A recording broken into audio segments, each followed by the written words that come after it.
तो जैसे कि पिछले एपिसोड में हमने देखा था, जो ली जियाओ होता है वो चैंग फैंग की तरफ बढ़ते हुए बोलता है कि ठीक है, अगर मैं इस पवेलियन के रूल को नहीं बदल सकता तो मैं यहाँ पर जो पर्सन पहले आया है उसे तो भगा ही सकता हूँ। और इतना बोलकर अब जो ली जियाओ होता है वो चैंग फैंग के पास में आ जाता है और वो चैंग फैंग को देखते हुए उससे बोलता है कि मैं तुम्हारी आउटफिट को देखकर बता सकता हूँ कि तुम किन्यून सेक्ट के डिसाइबल हो, लेकिन किन्यून इनर सेक्ट के अंदर मैंने तुम्हें आज से पहले कभी भी नहीं देखा। लगता है कि तुम यहाँ पर नए आए हो, तो क्या मैं सही हूँ? जो सुनकर अब जो चैंग फैंग होता है वो ली जियाओ से बोलता है कि हाँ, मुझे इनर सेक्ट के अंदर आए हुए ज़्यादा टाइम नहीं हुआ, मैं यहाँ पर अभी ही आया हूँ। और अब चैंग फैंग की इस बात को सुनकर जो ली जियाओ होता है वो फुल एटीट्यूड में चैंग फैंग के सामने खड़े होते हुए उससे पूछता है कि क्या तुम जानते हो कि मैं कौन हूँ? जो सुनकर चैंग फैंग उसे साफ मना करते हुए बोलता है कि नहीं, मैं तुम्हें नहीं जानता। जो सुनकर अब जो ली जियाओ के चमचे होते हैं वो ली जियाओ की तारीफ करते हुए चैंग फैंग को बताते हैं कि क्या तुम इन्हें नहीं जानते, ये हमारे इनर सेक्ट के सबसे टैलेंटेड डिसाइपल ली जियाओ है, जो कि किन्यून सेक्ट की ओवरऑल लिस्ट के जो 78 रैंक है उस पर आते हैं। और अब उन चमचों की इस बात को सुनकर जो चैंग फैंग होता है वो काफ़ी शांत होते हुए जो ली जियाओ होता है उसे ग्रीट करते हुए उसे बोलता है कि अच्छा, तो आप मेरे सीनियर हो। जो सुनकर अब जो ली जियाओ होता है वो वहाँ से घूमते हुए चैंग फैंग से बोलता है कि हाँ, मैं तुम्हारा सीनियर हूँ, तो इसीलिए अपने सीनियर की बात मानो और यहाँ से चले जाओ, क्योंकि मुझे काफ़ी ज़्यादा ज़रूरी काम है और मुझे जल्दी में यहाँ से अपनी स्वॉर्ड को रिपेयर करा कर जाना है। और अब इतना बोलकर जो ली जियाओ होता है वो फॉर्च्यून पवेलियन का वो जो बंदा होता है उसकी तरफ देखते हुए बोलता है कि ठीक है, तो अब ये यहाँ से जा रहा है तो तुम मेरी स्वॉर्ड को रिपेयर कर दो। लेकिन तभी हम देखते हैं कि जो चैंग फैंग होता है वो ली जियाओ के कंधे के ऊपर अपने हाथ को रख देता है और उसके बाद अपने पावरफुल ऑरा को निकालते हुए ली जियाओ से बोलता है कि सीनियर ली जियाओ, मैं यहाँ पर पहले आया हूँ, तो इसीलिए जो मेरा काम है वो पहले होगा, क्योंकि वैसे भी मुझे भी यहाँ से जल्दी में जाना है। और अब चैंग फैंग की इस बात को सुनकर जो ली जियाओ होता है उसे बहुत ही ज़्यादा गुस्सा आ जाता है और वो गुस्से में चैंग फैंग की तरफ देखते हुए उससे बोलता है कि क्या कहा तुमने? और ली जियाओ के इतना बोलते हैं अब जो उसके चमचे होते हैं वो भी चैंग फैंग के ऊपर गुस्सा करने लगते हैं और वे गुस्सा करते हुए चैंग फैंग से बोलते हैं कि तुम्हारी हिम्मत कैसे हुई सीनियर ली जियाओ के सामने इस तरह से बात करने की? सीनियर ली जियाओ ने तुम्हें इतने प्यार से यहाँ से जाने के लिए बोला था, लेकिन तुम उनकी बात को नहीं मान रहे हो, बल्कि तुम यहाँ पर ही डटे हुए हो। क्या तुम हमारे हाथों से मरना चाहते हो? तुम्हारे लिए सही यही रहेगा कि तुम चुपचाप यहाँ से निकल जाओ। और उन चमचों के इतना बोलते के साथ ही जो ली जियाओ होता है वो चैंग फैंग के सामने आ जाता है और वो चैंग फैंग के सामने आकर उसे सीरियस होते हुए बोलता है कि बच्चे, तुमने क्या कहा? क्या तुम दोबारा से अपनी बात को रिपीट करना पसंद करोगे? जो सुनकर जो चैंग फैंग होता है वो दोबारा से अपनी बात को रिपीट करते हुए ली जियाओ से बोलता है कि सीनियर ली जियाओ, मैं यहाँ पर पहले आया हूँ और मुझे कहीं पर जल्दी में जाना है, तो इसीलिए मैं पहले अपनी स्वॉर्ड को रिपेयर कराऊंगा। जो सुनकर तो अब जो ली जियाओ होता है उसे बहुत ही ज़्यादा गुस्सा आ जाता है और वो चैंग फैंग की तरफ अटैक करते हुए उसे बोलता है कि क्या तुम मेरे हाथों से यहाँ पर मरना चाहते हो?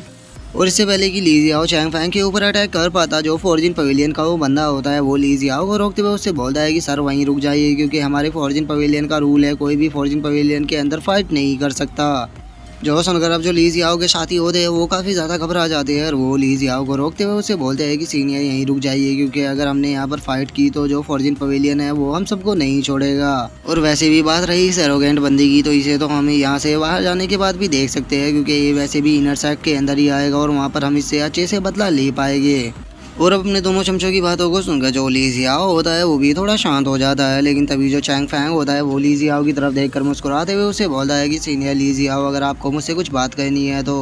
वो आप मुझसे बाद में भी कर सकते हैं, क्योंकि आपसे बात करने के लिए मैं पूरी तरह से तैयार हूँ, लेकिन अभी यहाँ पर मुझे पहले अपनी स्वॉर्ड को रिपेयर कराना है, तो इसीलिए आप यहाँ से जा सकते हो। और इतना बोलकर अब जो चैंग फैंग होता है वो फॉर्च्यून पवेलियन का वो जो बंदा होता है उसकी तरफ देखते हुए उसे बोलता है कि सर प्लीज़, क्या आप मेरी स्वॉर्ड को जल्द से जल्द रिपेयर करा सकते हो? जो सुनकर अब जो ली जियाओ होता है वो चैंग फैंग की स्वॉर्ड को उठाते हुए बोलता है कि बास्टर, तुम्हें क्या लगता है कि तुम यहाँ पर अपनी स्वॉर्ड को रिपेयर करा पाओगे? मैं अभी तुम्हारी स्वॉर्ड को 2 भागों में बांट दूंगा, उसके बाद मैं देखता हूँ कि तुम कैसे इसे रिपेयर कराते हो। और अब ली जियाओ की इस बात को सुनकर जो फॉर्च्यून पवेलियन का बंदा होता है वो भी बहुत ही ज़्यादा शौक हो जाता है और इससे पहले कि वो उसे रोक पाता है, उससे पहले ही हम देखते हैं कि जो ली जियाओ होता है वो अपनी स्वॉर्ड से चैंग फैंग की स्वॉर्ड के ऊपर अटैक कर देता है। लेकिन हम देखते हैं कि जो चैंग फैंग की स्वॉर्ड होती है वो ली जियाओ की स्वॉर्ड से काफ़ी ज़्यादा पावरफुल होने के कारण हम देखते हैं कि ली जियाओ की स्वॉर्ड 2 भागों में बढ़ जाती है, जो देखकर ली जियाओ भी बहुत ही ज़्यादा शौक हो जाता है और उसी के साथ जो उसके चमचे होते हैं वे दोनों भी बहुत ही ज़्यादा शौक हो जाते हैं और वे शौक होकर चिल्लाते हुए बोलते हैं कि आखिर ये पॉसिबल भी कैसे है? बॉस की जो स्वॉर्ड है वो तो 2 भागों में बट गई, आखिर इस बंदे की स्वॉर्ड इतनी ज़्यादा पावरफुल कैसी हो सकती है?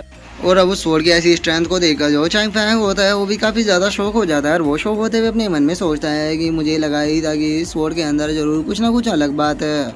इसीलिए जो ली लुई था वो हर हाल में इस स्वॉर्ड को पाना चाहता था, लेकिन मुझे अभी भी पता नहीं लग पाया है कि आखिर इस स्वॉर्ड के अंदर ऐसा क्या है। और चैंग फैंग के इतना सोचते के साथ ही अब हमारा जो व्यू होता है वो ली सियाओ के ऊपर आ जाता है, जो कि बहुत ही ज़्यादा शौक हो चुका होता है। और वो शौक होते हुए बोलता है कि आखिर ये पॉसिबल भी कैसे है, आखिर इस मामूली सी स्वॉर्ड के ऊपर अटैक करने के कारण मेरी जो स्वॉर्ड है वो 2 भागों में कैसे बढ़ सकती है, क्योंकि मेरी स्वॉर्ड एंशिएंट ट्रेजर थी जिसे कि आर्टिकल में आयरन से बनाया गया था। नहीं, मुझे इस चीज़ पर यकीन नहीं होता कि आखिर इस मामूली से बच्चे की जो स्वॉर्ड है वो मेरी स्वॉर्ड से ज़्यादा पावरफुल हो सकती है। जो सुनकर अब जो चैंग फैंग होता है वो ली जियाओ से बोलता है कि मिस्टर ली जियाओ, मुबारक हो, आपकी जो स्वॉर्ड है वो अब 2 भागों में बढ़ चुकी है। अब इस चीज़ से कोई भी फर्क नहीं पड़ेगा कि यहाँ पर कौन पहले आया था कौन बाद में।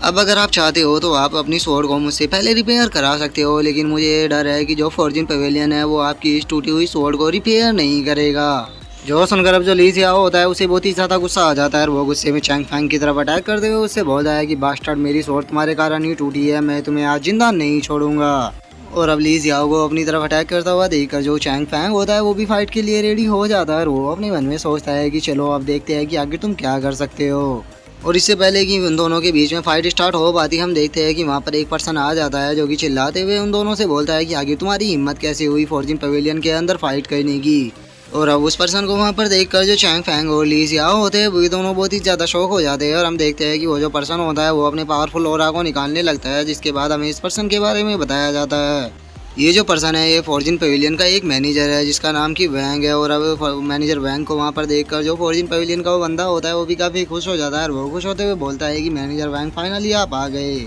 जो सुनकर अब जो मैनेजर वैंग होते हैं वो ली जियाओ की तरफ बढ़ने लगते हैं और वो ली जियाओ की तरफ बढ़ते हुए उसे बोलते हैं कि तुम्हें बार बार समझाने के बाद भी तुम बार बार हमारे फॉर्जिन पवेलियन के रूल को तोड़ रहे हो। क्या तुम खुद को कुछ ज़्यादा ही पावरफुल समझने लगे हो और तुम्हें लगता है कि जो फॉर्जिन पवेलियन है वो तुम्हें यहाँ पर इतनी आसानी से ऐसे ही रूल को तोड़ने दे सकता है। और इतना बोलकर अब जो मैनेजर वैंग होते हैं वो वहाँ पर अपने पावरफुल ओरा को निकालने लगते हैं, जो देखकर जो ली जियाओ होता है वो बहुत ही ज़्यादा घबराने लगता है और वो घबराते हुए अपने मन में सोचता है इस पर्सन का जो ओरा है वो बहुत ही ज़्यादा पावरफुल है और मुझे लगता है कि ये बंदा कम से कम डिवाइन डोर रियलम के 8 लेवल पर तो होगा ही। और अब ली जियाओ की इतना सोचती है हमारा जो व्यू होता है वो चैंग फैंग के ऊपर आ जाता है, जिसे कि मैनेजर वैंग के ओरा से काफ़ी प्रॉब्लम हो रही होती है और वो अपने मन में सोचता है कि मानना पड़ेगा ये मैनेजर सच में काफ़ी ज़्यादा पावरफुल है। और चैंग फैंग ये सोच ही रहा होता है, लेकिन तभी जो ली जियाओ होता है वो चैंग फैंग की तरफ इशारा करते हुए बोलता है कि मैनेजर वैंग, मेरी जो स्वॉर्ड है वो इस बंदे के कारण यहाँ पर टूटी है, तो इसीलिए मैं जानना चाहता हूँ कि आप इस बंदे के साथ में क्या करोगे और मुझे किस तरह से यहाँ पर इंसाफ दिलाओगे।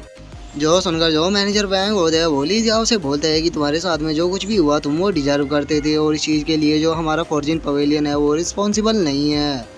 जो सुनकर तो अब जो ली जियाओ होता है वो बहुत ही ज़्यादा शौक हो जाता है और वो शौक होते हुए बोलता है कि क्या कहा आपने, मैं इस चीज़ को डिजर्व करता था। मैनेजर वैंग, आप ये किस तरह की बातें कर रहे हो, क्या आप अपने कस्टमरों के साथ में इस तरह से ही पेश आते हो। जो सुनकर तो अब जो मैनेजर वैंग होते हैं उन्हें और भी ज़्यादा गुस्सा आ जाता है और वो गुस्से में ली जियाओ की तरफ देखते हुए उससे बोलते हैं कि क्या तुम अब मुझे सिखाओगे कि मुझे यहाँ पर किस तरह से बिजनेस करना है। और अब मैनेजर वैंग के इतना बोलते के साथ ही जो हमारा आज का एपिसोड है वो यहीं पे ख़त्म हो जाता है। तो अब नेक्स्ट एपिसोड में देखेंगे कि आगे क्या होता है। अगर आप लोगों को वीडियो अच्छी लगी हो तो लाइक करना, चैनल को सब्सक्राइब करना। मैं मिलता हूँ आप लोगों से नेक्स्ट एपिसोड में, तब तक के लिए बाय बाय गाइस।